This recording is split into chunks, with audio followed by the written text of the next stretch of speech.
you got a birthday coming up. Unbelievable. Yes, I'll be 44 Magnum. Next week. Why not? 44 tender years old. Back in 1965 when you hooked up with the Amboy Dukes, did you ever think you'd be doing this 30 years? Well, no. You know, you don't think in those terms. The reaction to this impulse of electric rock and roll was a blindsider, really, I think, for all of us that started performing and all of us that even started dancing.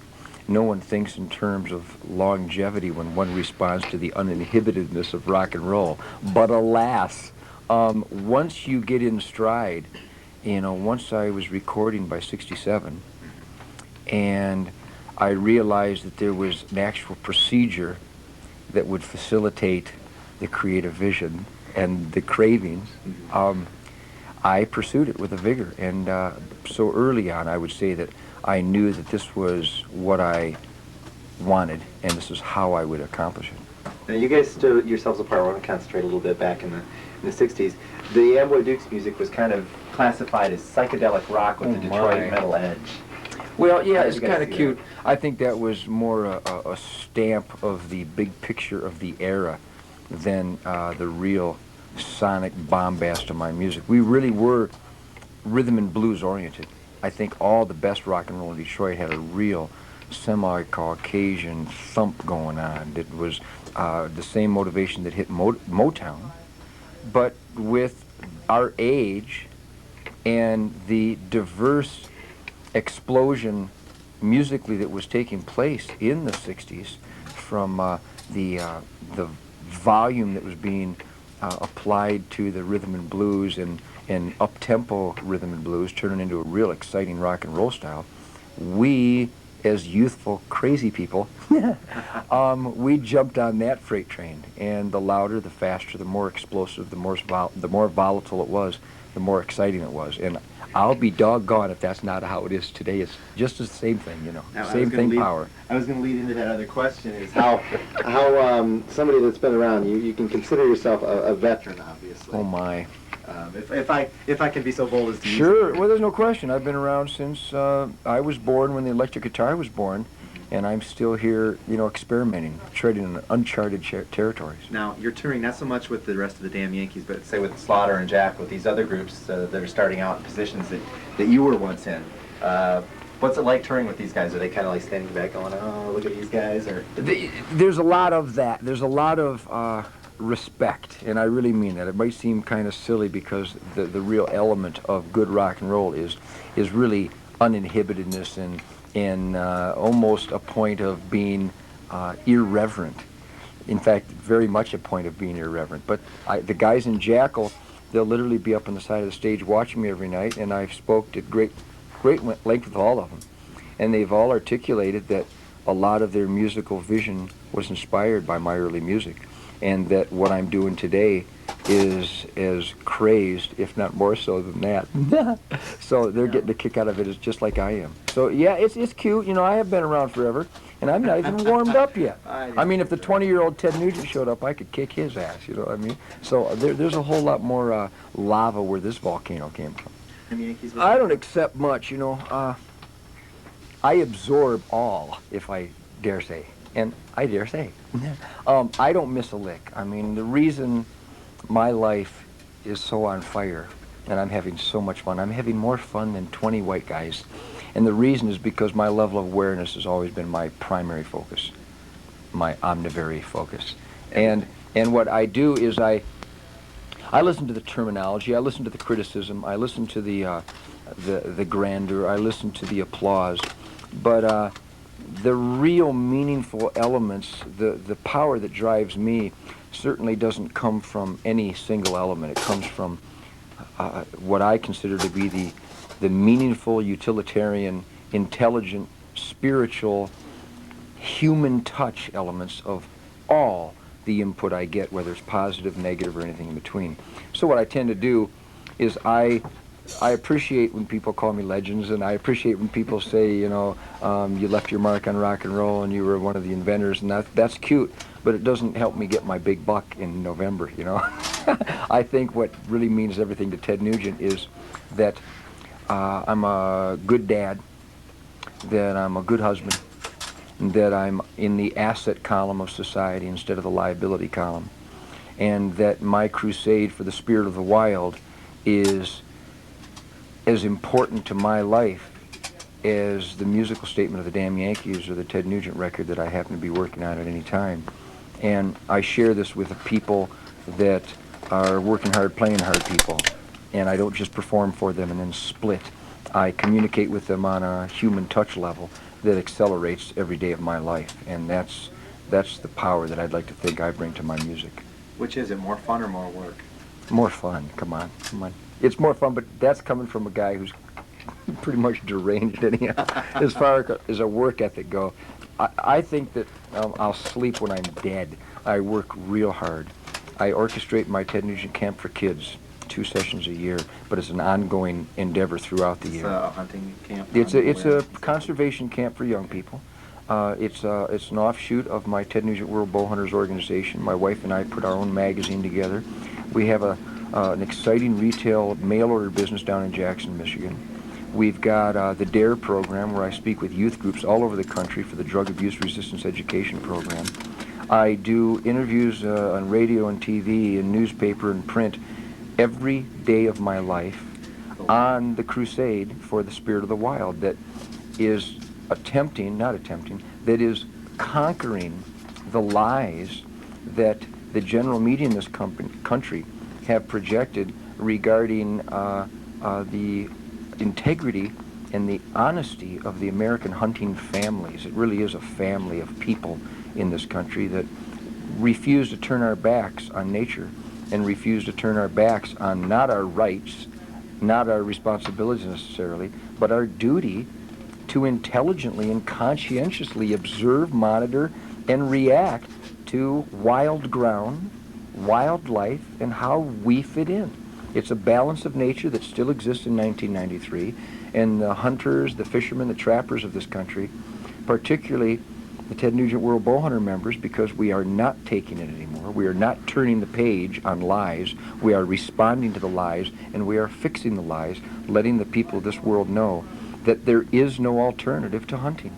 You have to do it. The scientists in Rio de Janeiro just had an Earth Summit, and the scientists concluded what this guitar player already knew, what this deer hunter and this trapper already knew, that if you want to have healthy nature, you can't turn your back on it. You have to kill deer if you want healthy deer populations. And it goes to every species, every biodiversity that exists out there. And this is a major, major pulse of my life. That is something that you hold very, very true, obviously, also. I believe that it's far more, it has nothing to do with recreation, it has nothing to do with sport. It has to do with a lifestyle of being responsible. It has to do with my guitar verily reeks of attitude and spirit and sexuality, because I'm in tune, because I'm a hunter, because I know where my life came from, and that I know that chicken is wonderful, but it's dead, and it has to be killed to sustain my and my family's life. Though quite honestly, chicken doesn't sustain my family's life. Grouse and woodcock and ducks and geese and pheasant and quail and rabbit and squirrel and deer and moose sustain my family. Basically what you do, you're taking the lessons taught in nature, not only taught, but learned, I guess. Certainly, your normal life. I had nothing to do, I didn't create any of this. There are 4 seasons. There are 4 cycles every year. I didn't have anything to do with them in the creative process. Therefore, I must use my intellect and my response to my instincts to participate in an honorable fashion. I know that in the spring there is a new birth. And I know in the summer there are optimum conditions for this new birth to grow.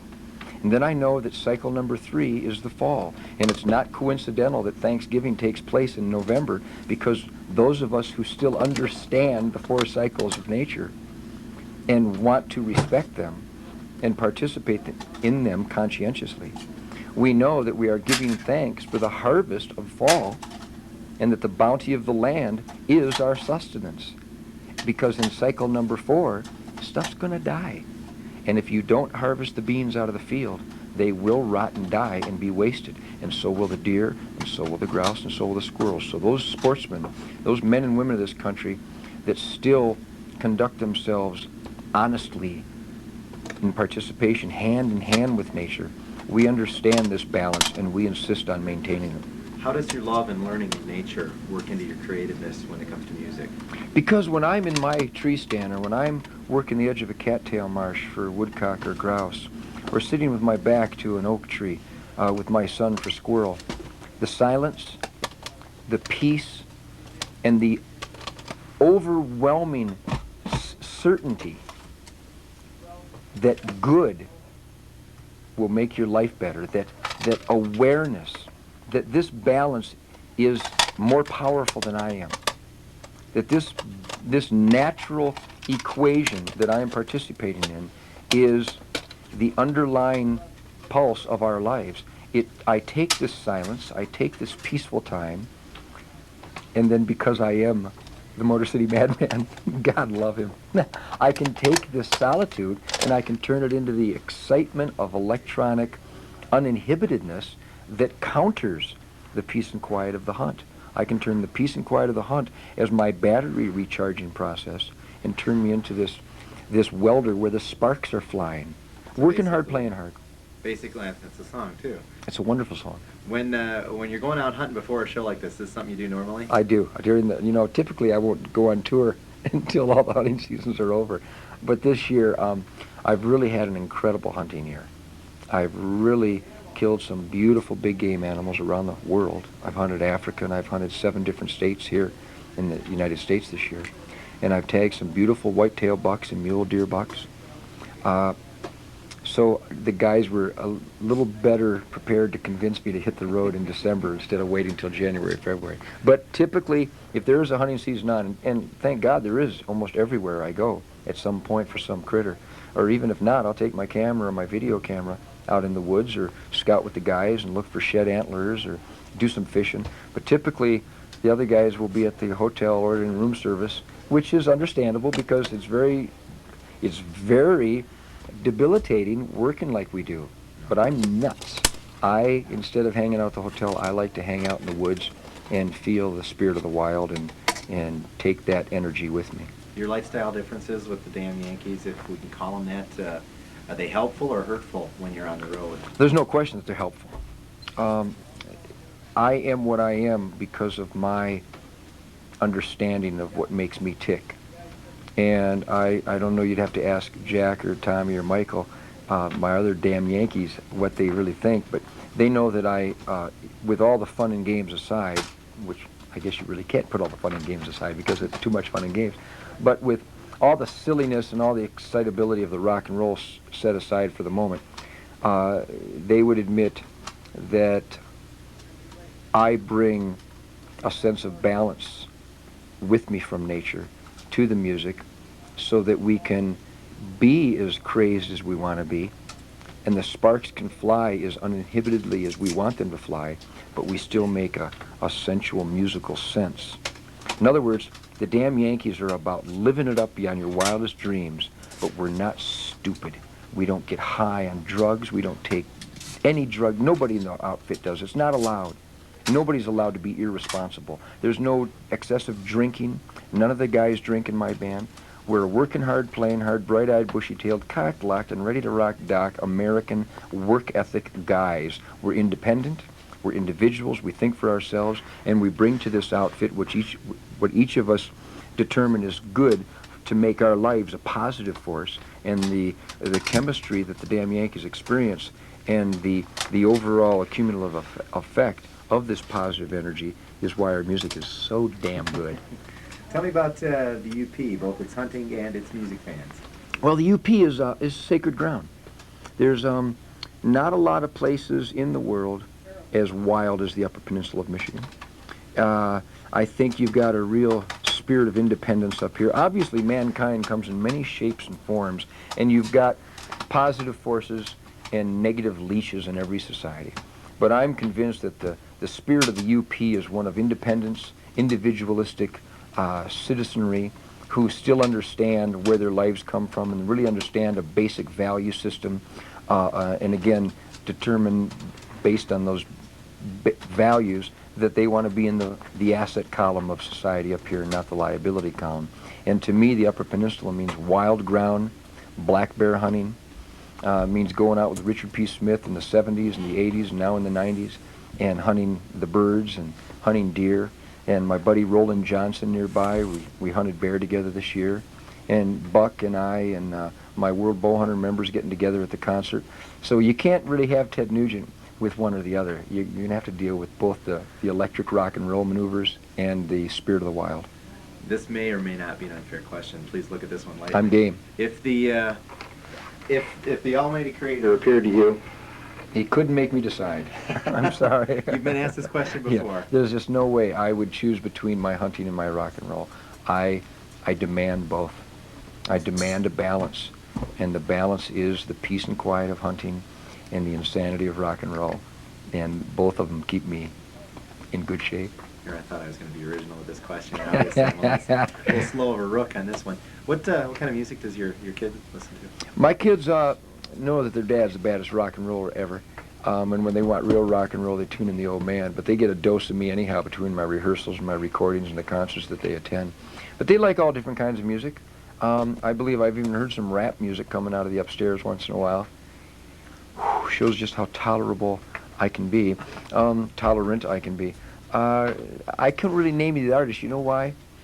Because when I'm not performing or creating myself, my idea of listening is the distant honk of waterfowl, the silence of a northwest wind, the songbirds out my window. When I'm not performing and creating music myself, I crave silence, and I really don't listen to anything myself. So the kids have to, believe it or not, they hear their dad, Ted Nugent, scream, "Turn it down." What's on tap for Lakeview Arena tonight? Well, a lot of stuff that I'm not even sure is legal because we bring in quite a show with us. There's a lot of flaming arrows. There's a lot of way too much fun for four guys like us, but Jack Blades and Tommy Shaw and Michael Cardelloni are just incredible virtuosos on their instruments, and they project a real energy and excitability into their music. They put their heart and soul into it. I got the best band in America, and we got some great, sexy rhythm and blues rock and roll that can come unglued at any moment. From the beginning on, I think. I bring my 6-string and my 1-string on stage. I play with all my heart and soul. We got a bunch of great songs. We'll be playing some Night Ranger songs and some Styx songs. We'll be playing a bunch of my solo Ted Nugent material. And I'm sure, because we're in God's country, that we will be performing Fred Bear tonight. And Fred Bear is a very special piece of music that I didn't write. It just flowed in my veins, so to speak, after Fred passed away. And it represents the combination of my rock and roll excitability with the spirit of the wild that Fred shared with me. And people that have seen that song performed or even heard it, whether on the radio or their tape deck, know that there's something real special about it. It's like kind of a special song to play. It's something that doesn't happen at every single concert. No, it doesn't happen at every concert. We play it when we're in the Midwest, particularly in Michigan, because there is a special pulse.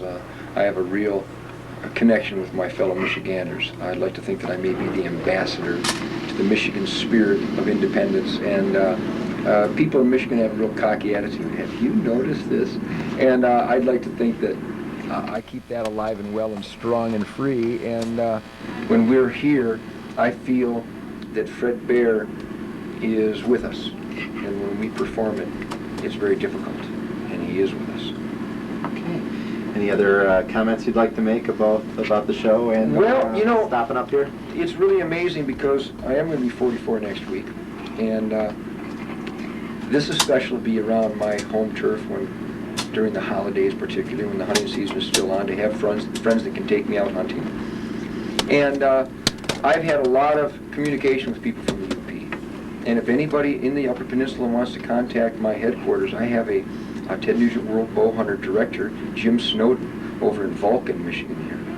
And they can contact Jim, or they can contact my headquarters in Jackson, Michigan. And contact me, and I'd like to share with everybody just what we're all about, because the spirit of the wild is strong and free, and he's alive and well as long as there's enough of us who care. And the Ted Nugent World Bowhunter Organization is over 10,000 members now. We believe with our heart and soul that hunting is the ultimate connection with nature. We believe that the more kids that understand the ethic and the responsibility of a hunting connection with their lives will be a better person. They will be less tempted to hang out at the mall or on the street corner drooling like a bunch of idiots, and that the spirit of the wild is being delivered by a crusade force. And we welcome people to join our crusade. They can call me in Jackson, Michigan at 517-750-9060, 750-9060. And we believe in this, and we believe that you get a kick out of it. Hi. We're done. Good. Almost done. Okay, great. You guys need Okay.